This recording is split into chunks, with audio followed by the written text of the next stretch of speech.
അപ്പോ ലഖദ് റളിയല്ലാഹു അനിൽ മുഅ്മിനീന ഇദ് യുബായിഊനക തഹ്ത അശ്ശജറ ഫഅലിമ മാ ഫീ ഖുലൂബിഹിം فأنزل السكينة عليهم وأثابهم فتحا قريبا. അല്ലാഹു തആല സത്യവിശ്വാസികളെ സംബന്ധിച്ച് വളരെ സന്തുഷ്ടനാണ്. ലഖദ് റളിയല്ലാഹു അനിൽ മുഅ്മിനീൻ, സത്യവിശ്വാസികളെ സംബന്ധിച്ച് അല്ലാഹു തൃപ്തിപ്പെട്ടിരിക്കുന്നു. അല്ലാഹുവേ, അല്ലാഹുമ്മ റള അന്നാ, റബ്ബേ നീ ഞങ്ങളെപ്പറ്റി തൃപ്തിപ്പെടണേ തമ്പുരാനെ. لقد رضي الله عن المؤمنين إذ يبايعونك تحت الشجرة. ആ വൃക്ഷത്തിന്റെ താഴെ ബൈഅത്ത് റിദ്വാൻ നടക്കുമ്പോ ഹബീബായ നബിയെ നിങ്ങളെ കൈപിടിച്ചുകൊണ്ട് അവിടെ ഹബീബായ നബിയെ നിങ്ങളോട് ബൈഅത്ത് ചെയ്ത ആളുകളെ അല്ലാഹു തൃപ്തിപ്പെട്ടിരിക്കുന്നു. നബിയെ ഫഅലിമ മാ ഫീ ഖുലൂബിഹിം, അവരുടെ മനസ്സിനുള്ളിലെ സംശുദ്ധമായ നിയ്യത്ത് അല്ലാഹുവിനറിയാമായിരുന്നു. നബിയെ ഫഅൻസല സകീനത അലൈഹിം, അവർക്ക് അല്ലാഹു സമാധാനം ഇറക്കി കൊടുത്തു.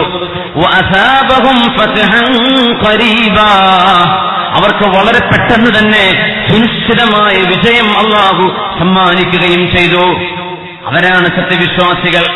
ഹബീബായ നബിയോട് വാക്ക് കൈകൊടുത്തുകൊണ്ട് പറഞ്ഞ നബിയേ, ലൗ ഖൗതൽ ബഹറ ലഖുദ്നാ മഅക, അങ്ങ് സമുദ്രത്തിലേക്കാണ് പോകുന്നതെങ്കിൽ ഞങ്ങൾ അങ്ങയോടൊപ്പമുണ്ട് നബിയേ. അല്ലാഹുവിന്റെ ദീനിനോടൊപ്പം, അല്ലാഹുവിനോടൊപ്പം, അവന്റെ വിശുദ്ധ വചനങ്ങളോടൊപ്പം, അവരോടൊപ്പം, വിശുദ്ധ വചനങ്ങളോടൊപ്പം, ഖുർആനിനോടൊപ്പം ജീവിച്ചപ്പോഴാണ് ലഖദ് റളിയല്ലാഹു, അല്ലാഹു അവരെ പറ്റി തൃപ്തിപ്പെട്ടു എന്ന് പറഞ്ഞത്. നമ്മളെപ്പറ്റി തൃപ്തിപ്പെടണമെങ്കിലും നമ്മൾ ഇങ്ങനെ ചിന്തിക്കണം. അല്ലാഹു നമ്മളെ തൃപ്തിപ്പെടണ്ടേ? ഇൻഷാ അല്ലാഹ് അല്ലാഹു തൃപ്തിപ്പെടട്ടെ. ആമീൻ. ഈ തൃപ്തിപ്പെടുമാറാവട്ടെ നമ്മൾ പറയില്ല ദ്വാരക്കുമ്പോഴൊക്കെ.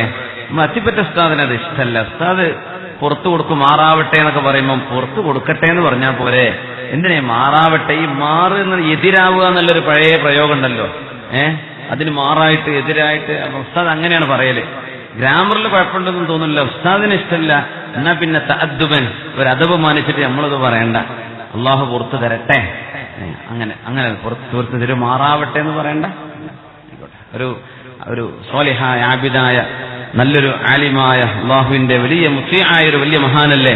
ആ ഒരു പൊരുത്തത്തിന് വേണ്ടി നമ്മളും അങ്ങനെ ഒരു പ്രയോഗം ഏതെങ്കിലുമൊക്കെ നിങ്ങൾ ദ്വാരക്കണ കൂട്ടത്തിലൊക്കെ പറയുമ്പോഴേ അങ്ങനെ പറഞ്ഞേക്കും ഇൻഷാ അല്ലാഹ്. കാരണം പ്രായപൂർത്തിയായിടം മുതൽ ജമാഅത്തായിട്ടല്ലാതെ ഞാൻ നിസ്കരിച്ചിട്ടില്ല ഒരു ഫർളും എന്ന് പറഞ്ഞ മഹാനാണ് അത്തിപ്പറ്റ ഉസ്താദ്. അങ്ങനൊക്കെ പറയണമെങ്കിൽ ധൈര്യം വേണം. എങ്ങനെ പ്രായപൂർത്തിയായിടം മുതൽ ഒരു ഫർള് നിസ്കാരവും ജമാഅത്തായിട്ടല്ലാതെ ഞാൻ നിസ്കരിച്ചിട്ടേയില്ല. സുബ്ഹാനല്ലാഹ്. അങ്ങനത്തെ ഒരു മഹാനുഭാവനെ നമുക്ക് കിട്ടിയത് വലിയൊരു സൗഭാഗ്യമല്ലേ. അല്ലാഹു ആഫിയത്തും സലാമത്തും കൊടുക്കട്ടെ. ഉസ്താദിനെ കണ്ടവരൊക്കെ ഉണ്ടാവൂലേ? അത്തിപ്പറ്റ മൊയ്തീൻകുട്ടി മുസ്ലിയാർ. ആലിമീങ്ങൾ എന്താണ് പണ്ഡിതൻ, ഒരു ആലിം എങ്ങനെയാ ജീവിക്കേണ്ടത്, ഒരു ആലിമിന്റെ സ്വഭാവ ഗുണങ്ങൾ എന്തൊക്കെയാണ്, ഒക്കെ കാണാൻ ആ മഹാനുഭാവൻ നമ്മെ സഹായിക്കും. അല്ലാഹു ആഫിയത്തും സലാമത്തും കൊടുക്കട്ടെ.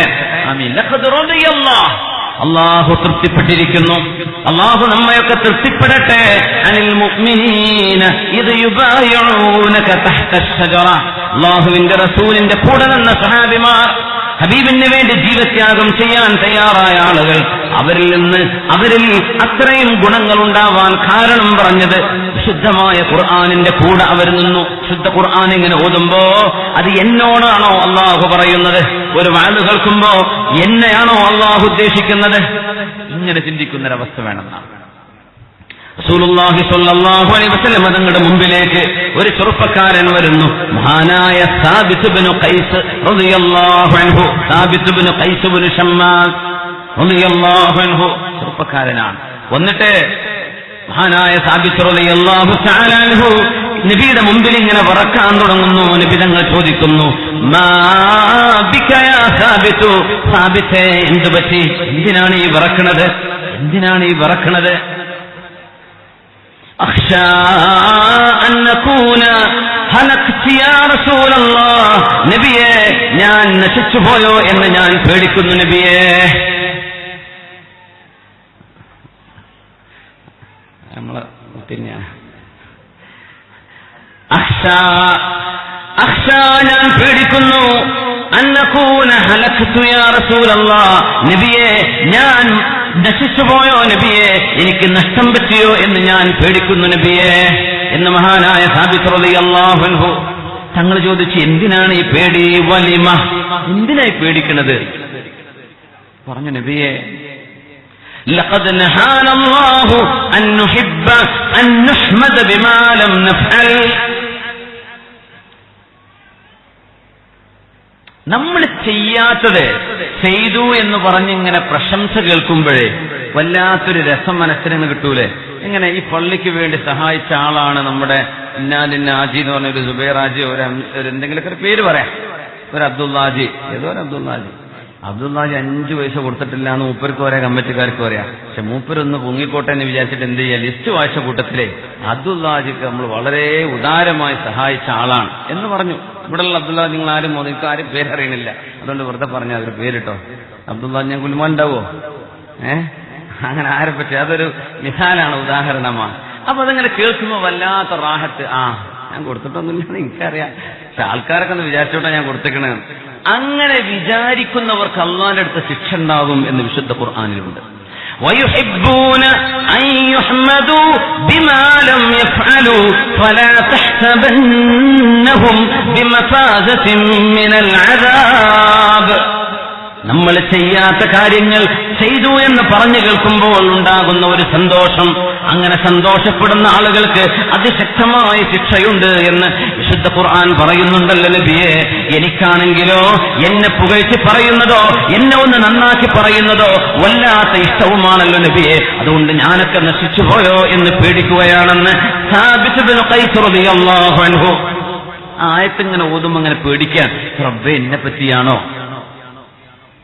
അപ്പൊ നമ്മളെപ്പോഴും പറയാറുണ്ട്, ഇനിയും പറയുന്നതാണ്, എന്ത് ചെയ്യാ, അനൗൺസ് ചെയ്യുന്ന ആൾക്കാരൊന്നും ഉസ്താദ്മാരൊന്നും ഇരുത്തി എന്ത് ചെയ്യരുത്, ഇങ്ങനെ പൊക്കി പറയരുത്. സ്വാഗതം പറയുന്ന ആൾക്കാരോ ഉദ്ഘാടനം ചെയ്യുന്നവരോ നന്ദി പറയുന്നവരോ ഒരു പരിപാടിയെ ഇൻട്രൊഡ്യൂസ് ചെയ്യുന്നവരോ ആരോ ആകട്ടെ, ഇരുത്തിയിട്ട് ഇങ്ങനെ പറയാൻ പാടില്ല. അത് വലിയ കുറ്റമാണ്. ശറയിൽ ദീനില് ഇസ്ലാമിന്റെ സ്റ്റേജ് നമ്മൾ ചെയ്യാൻ പാടില്ല. അങ്ങനെ പറയണ്ട. എന്താ നമ്മൾ ഉപകാരം ചെയ്ത് അള്ളാഹിന്റെ കൂലിട്ടുന്നല്ലാതെ എന്താ പൊക്കി പറഞ്ഞിട്ട് എന്താ കിട്ടാനുള്ളത്? ആൾക്കാരൊന്നും ഒന്നും കിട്ടാനില്ല. അള്ളാഹു തആല കബൂലാക്കിയ രക്ഷപ്പെടും എന്നല്ലാതെ വേറൊന്നുമില്ല. അപ്പോ അങ്ങനെ ചെയ്യരുത്. നമ്മൾ മനസ്സിലൊരു രസം വരില്ല, അങ്ങനെ രസം വന്നാൽ വലിയ തകർച്ച വരുന്ന. അള്ളാഹു തആല കാത്തുരക്ഷിക്കട്ടെ. ഹബീബായ നബിയേ, അഖ്ശാ അൻ അഹ്ലക നബിയേ, ഞാൻ നശിച്ചു പോകുമോ എന്ന് പേടിക്കുകയാണ്. വനഹാന അനിൽ ഖുയലാ, അഹങ്കാരം വരരുതേ എന്ന് അള്ളാഹു നമ്മളോട് പറഞ്ഞിട്ടുണ്ടല്ലോ നബിയെ. എനിക്കാണെങ്കിലോ എന്റെ മനസ്സിനുള്ളിൽ ഞാൻ അല്പം തരക്കേടില്ലല്ലോ എന്ന് തോന്നുന്നുണ്ട് നബിയെ. അതുകൊണ്ട് ഞാൻ എന്റെ വിഷയത്തിൽ വലിയ പേടിയിലാണ്. ഞാൻ നശിച്ചുപോയോ എന്ന് ഞാൻ ഭയപ്പെടുന്നു നബിയെ. യാ റസൂലല്ലാഹ്, അള്ളാഹുവിന്റെ റസൂലേ, എന്താണ് എന്റെ അവസ്ഥ? ഒരു മുസ്ലിമിന്റെ അവസ്ഥ ഇങ്ങനെ ചിന്തിക്കുന്ന ആളുകളാണ്. അങ്ങനെ ആവുമ്പോൾ നമുക്ക് സ്വഹാബത്തിന്റെ സ്വഭാവത്തിലേക്ക് എത്താൻ കഴിയും. ഇതിനെ പറ്റിയാണോ പറയുന്നത്? പറയുന്ന ഞാൻ എന്നെപ്പറ്റി ആലോചിക്കണം. അത് പറയുന്ന ആളുകൾക്കൊക്കെ ഡബിളോ ട്രിപ്പിളോ ഉത്തരവാദിത്തമാണ്. 2 ഇരട്ടിയോ 3 ഇരട്ടിയോ ഇതിനപ്പുറം ഉത്തരവാദിത്തമുണ്ട്. കേൾക്കുന്ന ആളുകൾക്ക് ഒരു ഉത്തരവാദിത്തമാണ്.